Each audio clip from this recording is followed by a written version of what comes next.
You guys want to join me over here? It's a little cooler. I don't have to yell the information. I start right here. There's some little samples of the quartz and the ore. My name's Craig. I'm one of the tour guide owners, as I said. And we're blessed here because of Ed Sprague, the one that started this business in 1967. And he came up here and he bought these off of his real estate office called Sprague Road in town. Across his desk, a couple claims came for sale in the late 60s. And he's the one who had that vision to buy these claims, restore them, and make it where you can walk through here. And now when he came up here, and the condition he found these tunnels in, do you guys know how they were left behind? And right in the late 1930s, hard rock mining became obsolete. It just shut this district down. There was over 200 mines that was mining gold up here, registered claim owners. Claims were 600 feet in by 1,500 feet wide, and you got to come up to the mountain and do this hard rock mining here in Julian because, you know, in 1869, that's when actually Fred Coleman was panning for gold. And now when he showed gold off in town, hey, look, I got this gold out of the creek in my fry pan, the skillet. Now, when he started showing that gold off, what did he start? The second gold rush in California 20 years later. Now, they had already played the Sutter's Mills, those old Northern California rivers out. Now, they heard about gold down here, and they all come flooding, right? Now, when they got here, did they have homes? No. Little tent cities started popping up all over the hillsides, and they're living in these tents for a few weeks. Then after a month or so, you know, they're down here, and they thought they would come down and pan for gold and get rich by the nuggets. And then they started leaving, and they realized they had a problem. They're not going to get rich, find the nuggets, or pan all year. And you guys know what the problem that didn't allow them to pan? It's called droughts. They had droughts back then. So Fred Coleman was right during the winter time when the storm just dropped some water in the creek. And then a couple months later, they finally get the word and they come flooding. They came in the summer. The creek's dried up. Right. And so they're looking at a dried up creek bed going, damn, I ain't gonna be able to pan without that water. And now they ask the local people, well, when's the rains coming? Maybe in 2 years, 3, we don't know. It ain't been here for a couple, you know? And so you gotta wait. Are you gonna wait for months and months and just stay broke? They start leaving, you know? But the ones that stuck around ask themselves this, where did the gold in the stream come from? It comes from the mountain next door. It's erosion that takes this gold-bearing ore, the quartz. This is the only rock we want out of the mountain right here. The rest of this dirt's not going to make any money, but you got to get through that to get to the quartz. So that's the objective of the mining operation, how fast you can go in that mountain with that ore cart and the pick and shovel and the black powder at about 4 to 6 foot a day.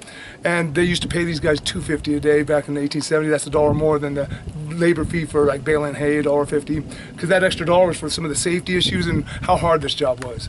And gold was selling between like $17 to $20 an ounce. That's why these are mom and pop crews. So sometimes these tunnels, you're not getting any quartz until you get to the vein. And we're going to talk about the tunnel systems in a second. And so you'll pull 20, 30 tons of waste rock out just to get to a couple tons of quartz. Then you go to pay your crews at $2.50. So you get 4 guys, that's $10, and you're getting $17 an ounce. You got $7 left over at the end to pay off the notes and loans for the mills and the other equipment. Merchants made the money up here. They know you need that mill. Now that mill used to sit right here on this foundation. You wouldn't want to take all that quartz by the tons up to that location there and haul that far. Right out. Right. My grandpa moved that there in around 1970. He realized he wanted to make a 2-stage tour area. That way you could start a group up there or here, right? And so he moves in. Now he passed away, and then my dad took over, and he thought about moving it back over here because it is the way the mine looked, right? And then he realized once you move 22.5 tons, you leave it there. Damn it, it was too heavy. You know? 'Cause a lot of people, you know, they come up here and they shut the mining operation down in like towards the end of World War II, around 1938, 39. The hard rock mining system of digging this tunnel, it faded and it became obsolete. Just like we replaced with that mill, the stream was the first mill with the current. Now that took thousands of years to bash that gold free. So even if they had water, I think 3,300 people was the count of the miners that come flooding. They would have played the hell out of that creek real fast with that many bodies in there with their pans. And now, are you going to wait another 1,000 or 2 for the gold to get bashed free? Okay. So they made the technology of the mill that does 10 tons in 24 hours instead of waiting all that time. So that replaced Mother Nature. Then they came out with, in the late 1930s, strip mining and pit mining. Why dig this hole when they could take half a mountain? It's volume about the area. Now they don't do strip mining in this area because we kind of like our mountain. We don't want them to strip it away there, you know. It's a historic site here. Now, so all of a sudden, like Billy Moran, he staked this claim in the 1870s. Instead of an entrance to a gold mine, they're called adits, ADIT. You'll see that in crossword puzzles like that. And imagine this being just a bankside, no hill. Now, there was already a claim that was registered in this mountain, the back half. Remember I said claims were 600 feet by 15? Well, the Southern Miners started the High Peak Mine. And my grandpa's first tour, he used to have to walk you up that back road right there where we're going to go out and down. And you had to go in, but go back out because the Eagle Mine owners didn't want to sell yet.